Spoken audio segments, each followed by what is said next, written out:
नमस्कार हरि प्रेमियों, आपका हमारे YouTube चैनल में स्वागत है।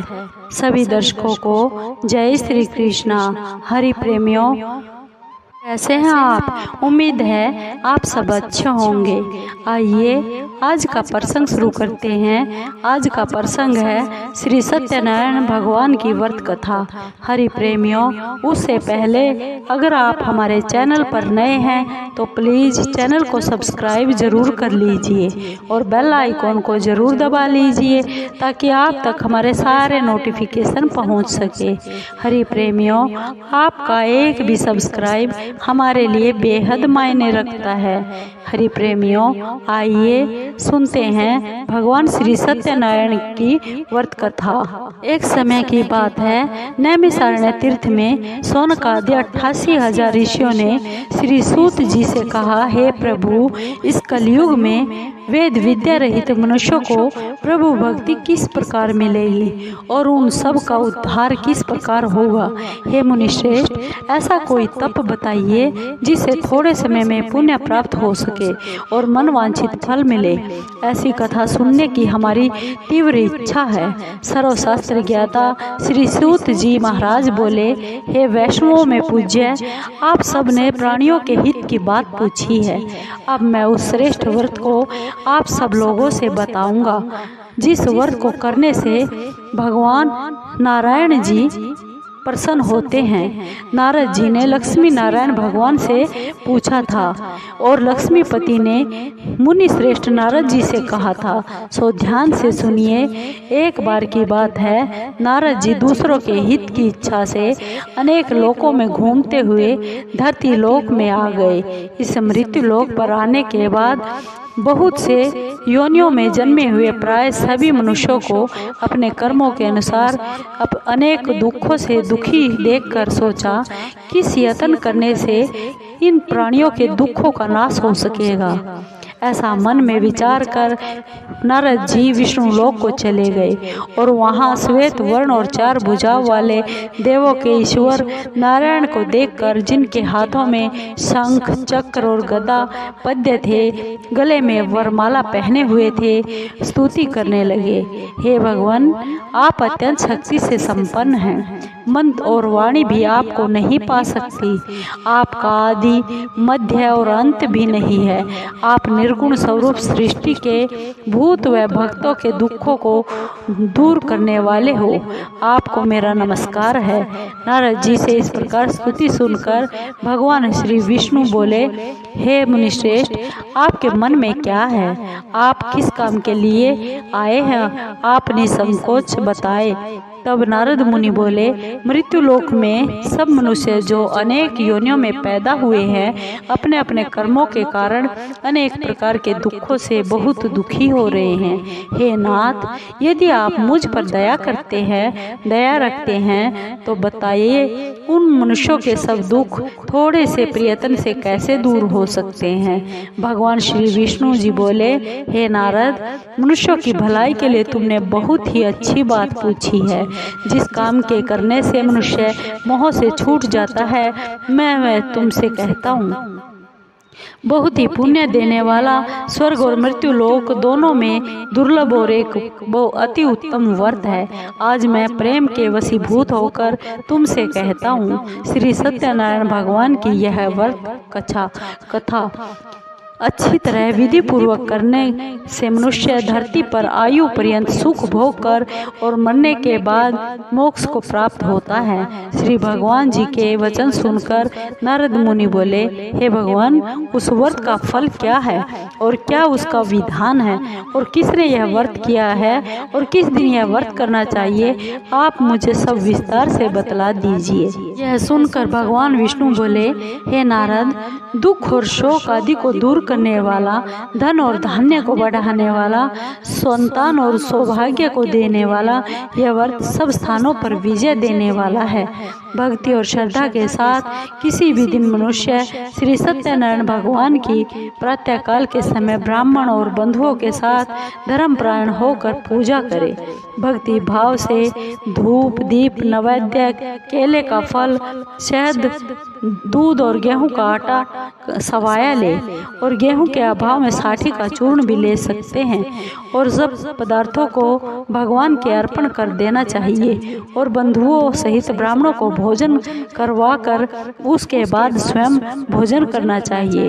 रात में नृत्य गीत आदि का आयोजन कर भगवान सत्यनारायण भगवान का स्मरण करते हुए समय बिताना चाहिए। इस तरह व्रत करके मनुष्यों की इच्छा निश्चय ही पूरी होती है। विशेष रूप से कलिकाल में भूमि पर यही एक मोक्ष का सरल उपाय है। सूत जी बोले, हे ऋषियों, जिसने पहले समय में इस व्रत को किया है उसका इतिहास मैं तुमको सुनाता हूँ, ध्यान से सुनिए। सुंदर काशीपुरी नगरी में एक अत्यंत निर्धन ब्राह्मण रहता था। वह भूख और प्यास से बड़ा बेचैन हुआ नित्य पृथ्वी पर घूमता रहता था। ब्राह्मणों से प्रेम करने वाले भगवान ने ब्राह्मण को बहुत दुखी देखकर बूढ़े ब्राह्मण का रूप धरकर उसके पास जाकर आदर के साथ पूछा, हे विप्र, तुम नित्य दुखी हुए इस धरती पर क्यों घूमते हो? हे ब्राह्मण, यह सब मुझसे कहो, मैं सुनना चाहता हूँ। ब्राह्मण बोला, मैं बहुत निर्धन ब्राह्मण हूँ, भिक्षा के लिए पृथ्वी पर घूमता हूँ फिरता हूँ। हे भगवान, यदि आप मुझे इससे छुटकारा पाने का कोई उपाय जानते हो तो कृपा कर बताइए। वृद्ध ब्राह्मण बोला, हे विप्र, सत्यनारायण भगवान मनवांछित फल देने वाले हैं, इसलिए तुम उनका पूजन करो, जिसके करने से मनुष्य सब दुखों से छूट जाता है। ब्राह्मण को व्रत का सारा विधान बतलाकर बूढ़े ब्राह्मण का रूप धारण करने वाले भगवान सत्यनारायण अंतर्ध्यान हो गए। जिस व्रत को वृद्ध ब्राह्मण ने बतलाया है मैं उसको जरूर करूँगा, यह अपने मन में निश्चय करके उस रात उसे नींद भी नहीं आई। सवेरे उठ सत्यनारायण भगवान के व्रत का निश्चय कर भिक्षा के लिए चला गया। उस दिन उसको भिक्षा में बहुत धन मिला, जिससे बंधु बांधवों के साथ उसने भगवान सत्यनारायण का व्रत किया। इसके करने से वह ब्राह्मण सब दुखों से छूटकर अनेक प्रकार की संपत्तियों से युक्त हो गया। उस समय से वह ब्राह्मण हर मास व्रत करने लगा। इस तरह सत्यनारायण भगवान के व्रत जो भी मनुष्य करेगा वह मनुष्य सब दुखों से छूट जाएगा। इस तरह नारद जी से सत्यनारायण भगवान का कहा हुआ यह व्रत मैं तुमसे कहता हूँ। हे विप्रो, मैं अब क्या कहूँ? ऋषि बोले, हे मुनीश्वर, संसार में इस ब्राह्मण से सुनकर किस किस ने इस व्रत को किया है वह सब सुनना चाहते हैं, इसके लिए हमारे मन में बहुत जिज्ञासा है। सूत जी बोले, हे मुनियों, जिस ने इस व्रत को किया है वह सब सुनो। एक समय की बात है, वह ब्राह्मण धन और ऐश्वर्य के अनुसार बंधु बांधवों के साथ व्रत करने को तैयार हुआ। उसी समय एक लकड़ी बेचने वाला बूढ़ा आदमी आ गया और बाहर लकड़ियों को रखकर ब्राह्मण के मकान में गया। प्यास से दुखी लकड़हारा उनको व्रत करके देख ब्राह्मण को नमस्कार कर कहने लगा, ब्राह्मण देव, आप ये सब क्या कर रहे हैं? इसके करने से क्या फल मिलता है? कृपा करके मुझको भी बताइए। ब्राह्मण ने कहा, सभी मनोकामनाओं को पूर्ण करने वाला यह सत्यनारायण भगवान का व्रत है। इसकी ही कृपा से मेरे घर में धन धान्य आदि की वृद्धि हुई है। ब्राह्मण से इस व्रत के बारे में जानकर लकड़हारा बहुत खुश हुआ और चरणामृत लेकर प्रसाद खाने के बाद अपने घर को चला गया। अगले दिन लकड़हारे ने अपने मन में इस प्रकार का संकल्प कर लिया कि आज ग्राम में जो लकड़ी बेचने से जो पैसा मिलेगा उसी से सत्यनारायण भगवान का उत्तम व्रत करूंगा। यह मन में विचार कर वह बूढ़ा आदमी लकड़ियां अपने सिर पर रखकर जिस नगर में धनवान लोग रहते थे ऐसे सुंदर नगर में चला गया। उस दिन वहां पर उसे उन लकड़ियों का दाम पहले से चौगुना मिला। तब वह बूढ़ा लकड़हारा दाम लेकर बहुत प्रसन्न होकर पके हुए केले, शक्कर, घी और दूध, दही, गेहूं का चूर्ण इत्यादि सत्यनारायण भगवान के व्रत की सारी सामग्रियों को लेकर अपने घर को गया। फिर उसने अपने भाइयों को बुलाकर विधि पूर्वक भगवान का पूजन और व्रत किया। उस व्रत के प्रभाव स्वभाव से वह बूढ़ा लकड़हारा धन पुत्र आदि से युक्त हुआ संसार के समस्त सुख भोग कर बैकुंठ को चला गया। सूत जी बोले, हे श्रेष्ठ मुनियों, आगे की कथा मैं आपसे कहता हूँ, सुनिए। पहले समय में उल्का मुख नाम का एक बुद्धिमान राजा रहता था। वह सत्य वक्ता और जितेंद्रिय था। प्रतिदिन देवस्थानों पर जाता था और गरीबों को धन देकर उनके दुख दूर करता था। उसकी पत्नी कमल के समान मुख वाली और सती साध्वी स्त्री थी। पुत्र प्राप्ति के लिए भद्रशिला नदी के तट पर उन दोनों ने सत्यनारायण भगवान का व्रत किया। उस समय में वहाँ एक साधु नामक वैश्य आया। उसके पास व्यापार के लिए बहुत सा धन था। उस नाव को किनारे पर ठहरा कर राजा के पास आ गया और राजा को व्रत करते हुए देखकर बहुत विनय के साथ हाथ जोड़कर पूछने लगा, हे राजन, भक्ति युक्त चित्त से यह सब आप क्या कर रहे हैं? मेरी सुनने की इच्छा है, सो आप मुझे यह सब बता दीजिए। राजा बोले, हे वैश्य, अपने बंधुओं के साथ पुत्र आदि की प्राप्ति के लिए यह महाशक्तिवान भगवान सत्यनारायण व्रत और पूजन कर रहा हूँ। राजा के वचन सुनकर साधु आदर से बोला, हे राजन, मुझसे इसका सब विधान कीजिए, कहिए। मैं भी आपके कथनानुसार इस व्रत को करूँगा। मेरे भी घर कोई संतान नहीं है। मुझे विश्वास है इस व्रत के करने से मेरे घर संतान जरूर होगी। राजा से सब विधान सुनकर व्यापार से निवृत्त हो वह आनंद के साथ अपने घर को चला गया। वैश्य ने अपनी स्त्री को संतान देने वाले इस व्रत को सुनाया और प्रण किया कि जब मेरे संतान होगी तब मैं इस व्रत को करूँगा। साधु ने ऐसे वचन अपनी स्त्री को कहे कि संतान होगी तब मैं इस व्रत को करूँगा। वैश्य ने ऐसे वचन अपनी स्त्री लीलावती से कहे। एक दिन उसकी स्त्री लीलावती पति के साथ आनंदित हो सांसारिक धर्म में प्रवृत्त होकर सत्यनारायण भगवान की कृपा से गर्भवती हो गई और 10वें महीने में उसके घर एक सुंदर कन्या ने जन्म लिया। दिनों दिन वह इस तरह बढ़ने लगी जैसे शुक्ल पक्ष का चंद्रमा बढ़ता है। कन्या का नाम कलावती रखा गया। तब लीलावती ने बहुत मीठे शब्दों में अपने पति से कहा कि जो आपने संकल्प किया था कि भगवान सत्यनारायण का व्रत करूँगा, अब आप उस व्रत को करिए। वह वैसे बोला, हे प्रिय, इसके विवाह पर करूँगा। इस प्रकार अपनी पत्नी को वह आश्वासन देकर वह नगर को चला गया। कलावती पितृगृह में वृद्धि को प्राप्त हो गई और वैश्य ने जब नगर में सखियों के साथ अपनी पुत्री को देखा तो तुरंत दूत बुलाकर कहा कि पुत्री के लिए कोई सुयोग्य वर देख कर लाओ। वैश्य की आज्ञा पाकर दूत कंचन नगर पहुंचा और वहां पर बड़ी खोज कर देखभाल कर लड़की के लिए सुयोग्य वणिज पुत्र को ले आया। उस सुयोग्य लड़के को देखकर वैश्य ने अपने बंधु बांधवों सहित प्रसन्नचित हो अपनी पुत्री का विवाह उस लड़के के साथ कर दिया, किंतु दुर्भाग्य से विवाह के समय भी उस व्रत को करना भूल गया। तब श्री सत्यनारायण भगवान क्रोधित हो गए और वैश्य को श्राप दिया, जाओ तुम्हें दारुण दुख प्राप्त होगा। अपने कार्य में कुशल वैश्य अपने जमाता सहित समुद्र के समीप स्थित रतनपुर नगर में गया और वहां दोनों ससुर जमाई चंद्रकेतु राजा के उस नगर में व्यापार करने लगे। एक दिन भगवान सत्यनारायण की माया से प्रेरित कोई चोर राजा का धन चुरा कर भागा जा रहा था, किंतु राजा के दूतों ने देखा कि चोर घबरा कर भागते हुए धन को वहीं चुपचाप रख कर जा रहे हैं जहां वे ससुर जमाई ठहरे हुए थे। जब दूतों ने उस साधु वैश्य के पास राजा के धन को रखा देखा तो वे दोनों उस ससुर जमाई को बांध कर ले गए और राजा के समीप जाकर बोले, हे राजन, यह 2 चोर हम पकड़ कर लेकर आए हैं, हमें आज्ञा दीजिए, क्या करना है। तब राजा की आज्ञा से उनको कठोर कारावास में डाल दिया गया, उनका सब धन छीन लिया गया।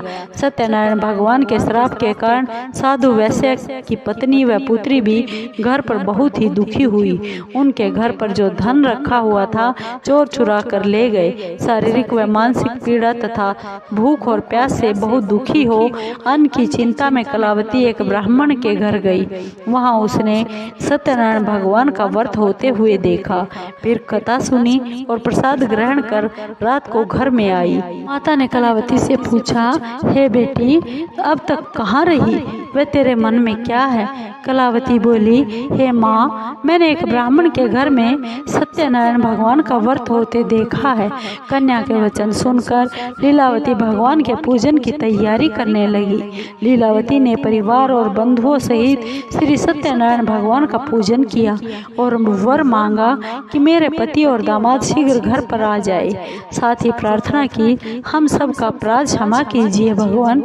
भगवान सत्यनारायण इस व्रत से संतुष्ट हो गए और राजा चंद्रकेतु को स्वप्न में दर्शन देकर बोले, हे राजन, तुमने जो दोनों वैश्यों को बंदी बना रखा है वे सब निर्दोष है, उन्हें प्रातः ही छोड़ दो। उनका सब धन जो तुमने ग्रहण किया है वह वापस कर दो, नहीं तो मैं तेरा धन, राजा, पुत्र आदि सब नष्ट कर दूंगा। राजा ने ऐसे वचन सुने। राजा से ऐसे वचन कहकर भगवान अंतर्ध्यान हो गए। प्रातःकाल राजा चंद्रकेतु ने सभा में अपने स्वप्न को सुना दिया। फिर दोनों वणिक पुत्रों को कैद से रिहा कर सभा में बुला लिया। दोनों ने आते ही राजा को नमस्कार किया। राजा मीठे वचनों से बोला, हे महानुभाव, तुम्हें भावी वर्ष ऐसा कठिन दुख प्राप्त हुआ है, अब तुम्हें कोई भय नहीं है। ऐसा कहकर राजा उनको नए नए वस्त्र व आभूषण देकर उनका आदर सत्कार किया और जितना धन लिया था दुगना धन देकर उन्हें आदर सहित विदा कर दिया। दोनों वैसे अपने घर को चले गए। सूत जी बोले, वैसे ने मंगलाचार करके यात्रा आरंभ कर दी और अपने नगर को चल पड़ा। उनके थोड़ी ही दूर निकलने पर दंडी स्वामी वेश धार कर भगवान सत्यनारायण ने उनसे पूछा, हे साधु वैसे, तेरी नाव में क्या है। अभिमानी वह वणिक हंसता हुआ बोला, हे दंडी, आप क्यों पूछते हैं, क्या धन लेने की इच्छा है। मेरी नाव में तो बेल और पत्ते भरे हुए हैं। वैश्य का कठोर वचन सुनकर भगवान ने कहा, तुम्हारा वचन सत्य हो। दंडी स्वामी ऐसा कहकर वहां से दूर चले गए और कुछ दूर जाकर समुद्र के किनारे पर बैठ गए। दंडी के जाने के बाद वैश्य ने नित्य क्रिया करके नाव को उठी हुई देखी और अचंभा किया और देखा नाव में तो बेल पत्ते भरे हुए हैं और मूर्छित होकर जमीन पर गिर पड़ा। फिर मूर्छा खुलने पर अत्यंत शोक प्रकट करने लगा। तब उसका दामाद बोला कि आप शोक ना करें, यह दंडी स्वामी का श्राप है, अतः आप उनकी शरण में चले और तभी हमारी मनोकामना पूर्ण होगी। दामाद के वचन सुनकर वैसे दंडी स्वामी के पास जा पहुंचा और अत्यंत भक्ति भाव से नमस्कार करके बोला, हे भगवान, आपकी माया से मोहित ब्रह्मा आदि भी आपके रूप को नहीं जानते, तब मैं अज्ञानी कैसे जान सकता हूँ। आप प्रसन्न होइए, मैं अपनी सामर्थ्य के अनुसार आपकी पूजा करूँगा। मेरी रक्षा कीजिए और पहले के समान नौका में धन भर दीजिए। उसके भक्ति युक्त वचन सुनकर भगवान प्रसन्न हो गए, उसकी इच्छा अनुसार वर देकर अंतर्ध्यान हो गए। तब उन्होंने नाव पर आकर देखा, नाव धन से परिपूर्ण है। फिर वह भगवान सत्यनारायण का पूजन कर साथियों सहित अपने नगर को चल पड़ा। जब अपने नगर के निकट पहुंच गया तब दूत को घर भेजा। दूत ने साधु के घर जा उसकी स्त्री को नमस्कार कर कहा, कि साधु वैश्य अपने दामाद सहित इस नगर के समीप आ गए हैं। ऐसा वचन सुनकर साधु की स्त्री ने बड़े हर्ष के साथ भगवान सत्यनारायण का पूजन कर अपनी बेटी से कहा, मैं अपने पति के दर्शन को जाती हूँ, तू अपना कार्य पूर्ण करके शीघ्र आ जाना। परंतु कलावती माँ के वचनों को अनसुना कर प्रसाद छोड़कर पति के पास चली गई। प्रसाद की अवज्ञा के कारण भगवान सत्यनारायण रुष्ट हो गए। उसके पति को नाव सहित पानी में डुबो दिया। कलावती अपने पति को ना देखकर रोती हुई जमीन पर गिर पड़ी। इस तरह नौका को डूबा हुआ तथा कन्या को रोता हुआ देख साधु वैश्य बहुत दुखी हुआ। बोला, हे प्रभु, मुझसे या मेरे परिवार से जो भूल हुई है उसे क्षमा कीजिए। उसके दीन वचन सुनकर सत्यनारायण भगवान प्रसन्न हो गए और आकाशवाणी हुई, हे साधु वैश्य, तेरी कन्या मेरे प्रसाद को छोड़ कर आई है, इसलिए इसका पति अदृश्य हुआ है। यदि वह घर जाकर प्रसाद खाकर वापस लौटे तो इसे इसका पति अवश्य मिलेगा।